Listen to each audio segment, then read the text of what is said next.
حضرت یوسف علیہ السلام کی زندگی کے بارے میں گزشتہ ویڈیو میں سورہ یوسف کی آیت نمبر 43 تا 49 کا حوالہ دیا تھا۔ ان آیات میں ایسی باتوں کا بیان ہے جو حضرت یوسف علیہ السلام کے قید خانے سے باعزت و احترام نکلنے کا سبب بنی تھیں، اور وہ یہ کہ مصر کے بادشاہ نے خواب دیکھا تھا۔ مصر کے بادشاہ کا نام اریان بن ولید بن سلمان بن اراشا بن فاران بن عمرو بن املاک بن لاؤس بن سام بن نوح تھا۔ اہل کتاب کا قول ہے کہ مصر کے بادشاہ نے خواب دیکھا کہ ایک نہر کے کنارے پر موجود ہے، اور اسے لگا کہ اس نہر سے 7 موٹی تازی گائیں نکلیں اور وہاں موجود سبزے میں چرنے لگیں۔ اس دوران میں 7 اور گائیں نکلیں جو دبلی اور کمزور تھیں، اور وہ بھی انہی کے ساتھ چرنے لگیں، اور پھر انہی گائیوں نے موٹی گائیوں پر حملہ کیا اور انہیں کھا گئیں۔ مصر کا بادشاہ گھبرایا ہوا بیدار ہوا، پھر دوبارہ سو گیا تو دیکھا کہ ایک شاخ پر 7 سبز خوشے ہیں اور ایک شاخ پر 7 خشک خوشے ہیں۔ خشک خوشوں نے سبز خوشوں کو کھا لیا، جس پر وہ گھبرایا ہوا اٹھا، اور جب اس نے یہ واقعہ اپنے درباریوں اور قوم کو سنایا تو ان میں کوئی بھی ایسا نہ تھا جو اس کی تعبیر بتا سکتا، بلکہ انہوں نے کہا کہ یہ پریشان کن خواب ہیں، یعنی رات میں آنے والے ملی جلی سے خواب ہیں، اور ان کی کوئی تعبیر نہیں۔ اور اس کے ساتھ یہ بھی کہا کہ ہم خوابوں کی تعبیر نہیں جانتے، اس لیے انہوں نے کہہ دیا کہ ہم خوابوں کے علم کے بارے میں کچھ بھی نہیں جانتے۔ اور عین اسی وقت میں دونوں قیدیوں میں سے نجات پانے والا قیدی بولا، جسے حضرت یوسف علیہ السلام نے کہا تھا کہ وہ اپنے بادشاہ کے پاس میرا ذکر کرے، اور وہ بھول چکا تھا کیونکہ اللہ عز و جل نے تقدیر میں یوں ہی لکھا تھا، اور اس میں بھی اس کی کوئی حکمت پوشیدہ تھی۔ جب اس شخص نے بادشاہ کا خواب سنا اور دیکھا کہ لوگ اس کی تعبیر بتانے سے عاجز ہیں، تو اسے حضرت یوسف علیہ السلام یاد آئے کہ انہوں نے بادشاہ کے سامنے میرا ذکر کرنے کو کہا تھا۔ اس لیے اللہ عز و جل نے فرمایا کہ ان دونوں میں سے نجات حاصل کرنے والے نے کہا، اور اسے یاد آیا، یعنی تھوڑی مدت کے بعد، اور وہ مدت کچھ عرصہ تھی۔ حضرت عبداللہ بن عباس اور اکرمہ و ازدحاق کا قول ہے کہ یعنی بھولنے کے بعد اسے یاد آیا۔ حضرت مجاہد کا قول ہے کہ اس کے معنی بھولنے کے ہی ہوتے ہیں۔ فرمایا کہ میں بھول گیا ہوں، حالانکہ میں کوئی بات نہیں بھولتا۔ اسی طرح زمانہ عقلوں کو برباد کر دیتا ہے۔ قید سے نجات پانے والے قیدی نے بادشاہ سے کہا کہ میں تمہیں اس خواب کی تعبیر بتا سکتا ہوں اگر مجھے قید خانے تک جانے کی اجازت مل جائے، یعنی میں حضرت یوسف علیہ السلام کے پاس جانا چاہتا ہوں تاکہ میں خواب کی تعبیر بتا سکوں۔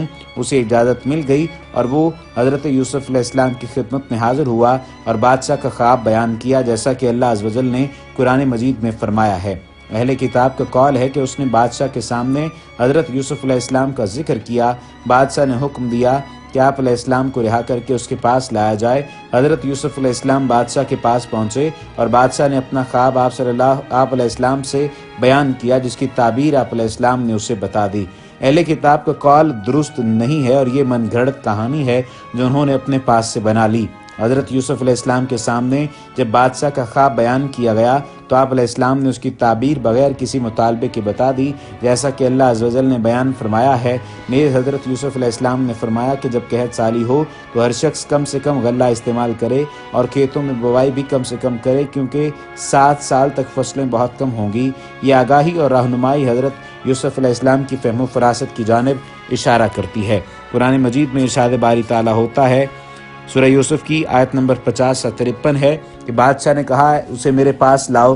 جب اس کے پاس قاصد آیا، یعنی حضرت یوسف علیہ السلام کے پاس قاصد آیا، تو انہوں نے کہا کہ اپنے آقا کے پاس واپس جاؤ اور ان سے پوچھ کہ ان عورتوں کا کیا حال ہے جنہوں نے ہاتھ کاٹ لیے تھے۔ میرا پروردگار تو ان کے فریبوں سے خوب آگاہ ہے۔ بادشاہ نے عورتوں سے پوچھا کہ جب تم نے یوسف کو پھسلایا تھا تو اس وقت کا کیا معاملہ ہے؟ سب نے کہا اللہ کی پناہ، ہمارے علم میں بھی یوسف کی کوئی برائی نہیں۔ امراۃ العزیز بولی اب تو سچ کھل گیا، ہاں میں نے اسے خود پھسلایا تھا اور وہ سچا ہے۔ یوسف نے کہا میں نے یہ اس لیے کہا تھا کہ معلوم ہو جائے کہ میں نے پس پشت اس کی خیانت نہیں کی، اور اللہ تو خیانت والوں کی چالوں کو چلنے نہیں دیتا، اور میں تو اپنے نفس کو بری نہیں ٹھہراتا، کیونکہ نفس تو برائی پر اکسایا ہی کرتا ہے، بجز اس کے جس پر پروردگار رحم کرے، میرا رب تو غفور الرحیم ہے۔ جب بادشاہ کو حضرت یوسف علیہ السلام کی فہم و فراست کا اندازہ ہوا تو اس نے حضرت یوسف علیہ السلام کو دربار میں پیش کرنے کا حکم دیا۔ جب قاصد حضرت یوسف علیہ السلام کے پاس آیا اور قید سے رہائی کا مجدہ سنایا تو آپ علیہ السلام نے فرمایا میں اس وقت تک قید خانے سے باہر نہیں آؤں گا جب تک سب کو معلوم نہ ہو جائے کہ مجھ پر جھوٹا الزام لگا کر قید خانے میں ڈالا گیا تھا۔ پھر آپ علیہ السلام نے قاصد سے کہا کہ تم بادشاہ کے پاس جاؤ اور ان سے کہو کہ ان عورتوں کا کیا حال ہے جنہوں نے اپنے ہاتھ کاٹ لیے تھے، اور میرا رب ان کے مکر سے آگاہ ہے۔ اہل علم کا قول ہے کہ حضرت یوسف علیہ السلام کے کہنے کا مطلب یہ تھا کہ میرا آقا عزیز مصر اس مکر سے واقف تھا کہ کس طرح اس کی بیوی زلیخا نے مجھے اکسانے کی کوشش کی، لیکن وہ مجھے راہ راست سے بھٹکا نہ سکی۔ بادشاہ نے جب ان عورتوں سے دریافت کیا تو سب عورتوں نے کہا کہ یوسف بے گناہ ہے اور ہم نے اس میں کبھی کسی قسم کی کوئی برائی نہیں دیکھی۔ عزیز مصر کی بیوی نے بھی اپنے جرم کا اعتراف کر لیا اور کہنے لگی کہ جب سچ سامنے آ گیا ہے تو میں جھوٹ نہیں بولوں گی، میں نے اپنے مطلب کے لیے انہیں اکسانا چاہا اور اللہ کی قسم یوسف سچا ہے۔ حضرت یوسف علیہ السلام نے اس کے جواب میں کہا کہ میں نے یہ سب اس لیے کہا تھا کہ حقیقت لوگوں کے سامنے آ جائے۔ میں نے عزیز مصر کی غیر موجودگی میں کسی قسم کی کوئی اخلاقی خیانت نہیں کی، کیونکہ اللہ عز و جل خیانت کرنے والوں کو پسند نہیں کرتا۔ کچھ اہل علم کا خیال ہے کہ خیانت والی بات زلیخا نے کی تھی اور یہ کلام زلیخا کا ہے۔ اس نے اپنے جرم کا اعتراف کیا کہ اس نے حضرت یوسف علیہ السلام کو اکسانے کی کوشش کی تھی اور اس کے شوہر کو اس کا علم ہو جائے کہ اس نے کسی قسم کی کوئی خیانت نہیں کی۔ واللہ عالم۔ مصری خزانوں کے مالک بن گئے۔ سورہ یوسف کی آیت نمبر 54 تا 57 کا ترجمہ و تحقیق ہے۔ فرمایا اب تحقیقات کے بعد بادشاہ نے کہا کہ اسے میرے پاس لاؤ، میں اسے اپنا مقرب بناؤں گا۔ جب حضرت یوسف آ گئے، بادشاہ سے ان کی بات چیت ہوئی، تب بادشاہ نے کہا کہ تم آج سے ہمارے پاس عزت و حفاظت سے رہا کرو گے۔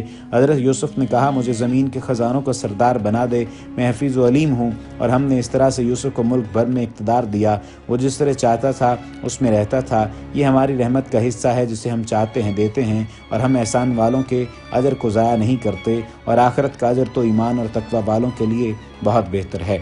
حضرت یوسف علیہ السلام کی پاکدامنی جب مصر کے بادشاہ پر واضح ہو گئی تو اس نے آپ علیہ السلام کو اپنا مقرب خاص بنا لیا۔ جب یوسف علیہ السلام نے بادشاہ سے کہا کہ انہیں وزیر خزانہ کا منصب سونپا جائے، وہ اس منصب سے بھرپور انصاف کریں گے۔ حضرت یوسف علیہ السلام نے اس منصب کا مطالبہ اس لیے کیا کہ انہیں معلوم تھا کہ خوشحالی کے 7 سالوں میں اگر صحیح منصوبہ بندی نہ کی گئی تو قحط کے 7 سالوں میں ملک کو بے پناہ معاشی مسائل درپیش ہوں گے۔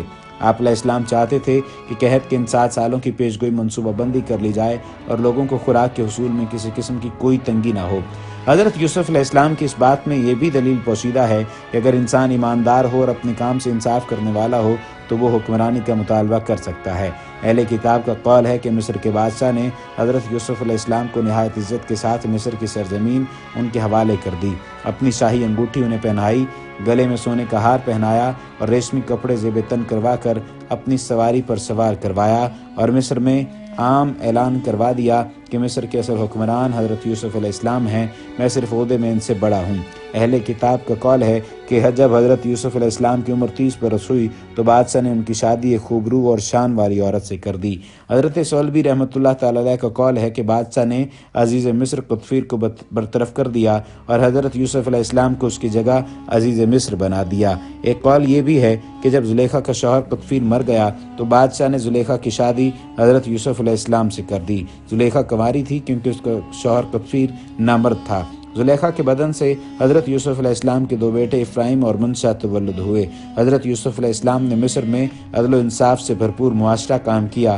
مصر کی عوام دل و جان سے آپ علیہ السلام کی گرویدہ تھی، اور جس وقت آپ علیہ السلام بادشاہ کے پاس پہنچے تھے اس وقت آپ علیہ السلام کی عمر مبارک 30 برس تھی۔ بادشاہ نے آپ علیہ السلام سے 70 زبانوں میں گفتگو کی۔ آپ علیہ السلام نے انہی زبانوں میں بادشاہ کو جواب دیا۔ واللہ عالم۔ قرآن مجید میں ارشاد باری تعالی ہوتا ہے، سورہ یوسف کی آیت نمبر 56 ہے، اور ہم نے اس طرح سے یوسف علیہ السلام کو ملک بھر میں اقتدار دیا، وہ جس طرح چاہتا تھا اس میں رہتا۔ یہ ہماری رحمت کا حصہ ہے جسے ہم چاہتے ہیں دیتے ہیں، اور ہم احسان والوں کے اجر کو ضائع نہیں کرتے۔ یعنی قید و بند کی صعوبتوں کے بعد انہیں آزادی ملی اور مصر کی حکمرانی عطا ہوئی۔ آپ علیہ السلام جہاں چاہیں جائیں، جہاں چاہیں گھومیں، ہر کوئی آپ علیہ السلام کی عزت کرے گا، اور اس عزت کو دیکھ کر آپ علیہ السلام پر رشک کیا جائے گا۔ اللہ عز و جل جسے چاہتا ہے اپنی رحمت سے نوازتا ہے۔ اللہ عز و جل اچھے لوگوں کے اجر کو ضائع نہیں کرتا، اور آخرت میں دیا جانے والے انعام ایمان والوں کے لیے بہت بہتر ہے۔ حضرت محمد بن اسحاق رحمۃ اللہ تعالی علیہ کا قول ہے کہ مصر کے بادشاہ نے حضرت یوسف علیہ السلام کے دست حق پر بیعت کی اور دائرہ اسلام میں داخل ہو گیا۔ فرمایا خوف کی تنگی کے آگے امن ہی امن ہے۔ جنہیں پہلے خوشی ملتی ہے بعد میں انہیں غمزدہ ہونا پڑتا ہے۔ بے امید ہونے کی کوئی ضرورت نہیں ہے، کیونکہ اللہ عز و جل نے قید سے رہائی کے بعد حضرت یوسف علیہ السلام کو اپنے خزانوں کا مالک بنایا۔ آئندہ آنے والی ویڈیو میں آپ کو اس امر سے آگاہ کیا جائے گا جب برادران یوسف علیہ السلام مصر میں آئے تھے۔ اللہ تعالی ہم سب کا حامی و ناصر ہو۔ وما علینا الا البلاغ المبین۔